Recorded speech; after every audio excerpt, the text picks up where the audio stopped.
Well, turning overseas, the conflict in the Middle East, just days after Israel's attack on Iran, lawmakers in the Islamic Republic are talking openly about hitting back at the Jewish state. As CBN's Chris Mitchell reports from Jerusalem, the strike could come before the U.S. election next week.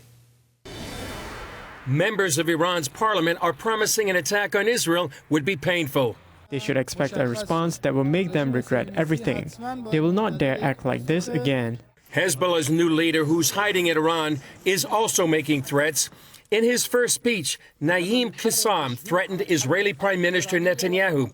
But he also said Hezbollah is ready to accept a ceasefire if conditions are right. On that front, Lebanon's prime minister says he's hopeful negotiators are able to, quote, have a ceasefire within the coming hours or days.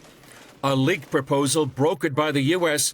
calls for Israeli troops to be out of Lebanon within a week.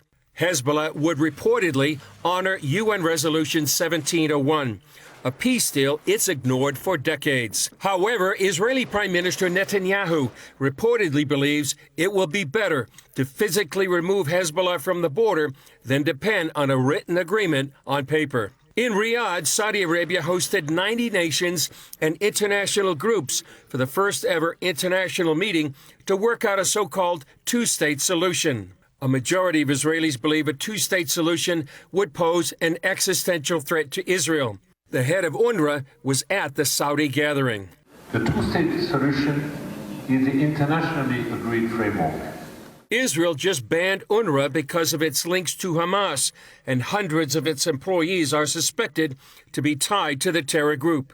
Israeli Cabinet Minister Amichai Chikli tells CBN News how UNRWA has indoctrinated generations of Palestinian children. This is UNRWA ideology, and by the way, it's also very, very important to understand the jihadist ideology, to train the kids to hate, anti-Semitism, to teach them that the war against the Jews and killing the Jews, that is the most important thing on earth.